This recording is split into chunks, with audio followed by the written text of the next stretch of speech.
Okay na. Meron tayo. So, good evening mga ka-precious natin.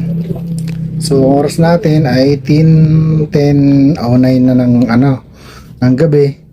So, galing tayo ng kapilya. Sumamba na rin kasi tayo. So, Webes kasi ngayon. So, pagod na pagod tayo kasi galing tayo ng kanina ng Port of Manila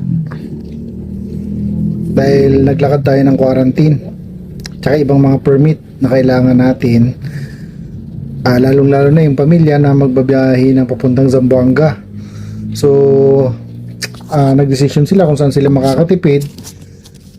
Nagpagdesisyonan nila na ibabiyahin na lang by doon sa barko, pero dito sa may part ng Port of Manila sila, sa may Pier 4. So dahil may mga requirements yun at hindi kailangang itawid at hindi mo matatawid ng hindi sila nagsisettle ng mga requirements kagaya nga nung sa quarantine natin. So dati kasi inaasa natin sa mga tao yung paglalakad noon, kaso sa mga nakaraan natin kasi mga experience kasi nung hindi pa tayo nakatutok sa negosyo,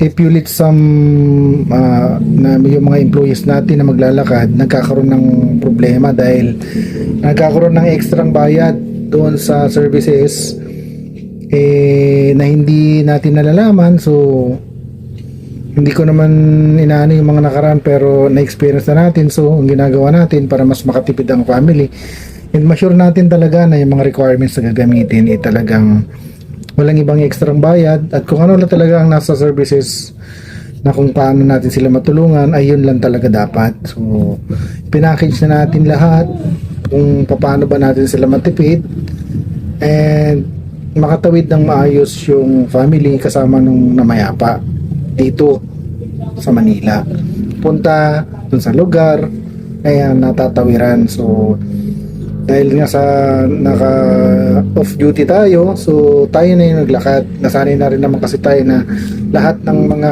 diyan nagsisimula. So sabi tayo mga kapresyos natin. So pagkatapos kasi noon medyo traffic dito sa Manila, hindi naman nagbago na. So alas ginabi na tayo ng uwi. Dapat sana didiretso pa ng City Hall kasi may mga iba tayong mga services pa na kailangan sanang ayusin yung barrier, so kailangan natin ipagpabukas na lang.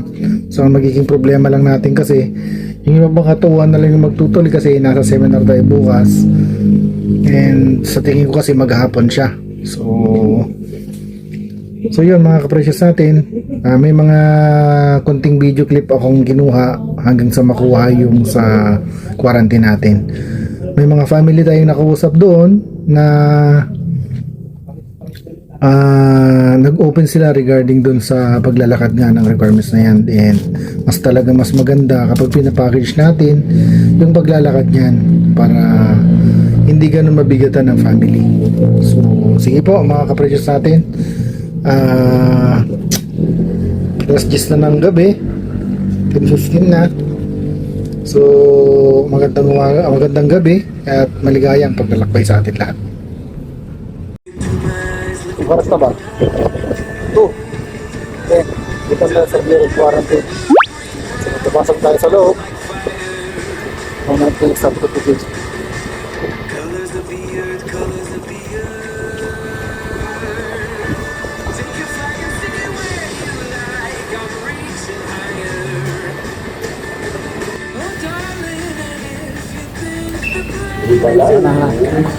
So magkantay tayo ng tawag ng number.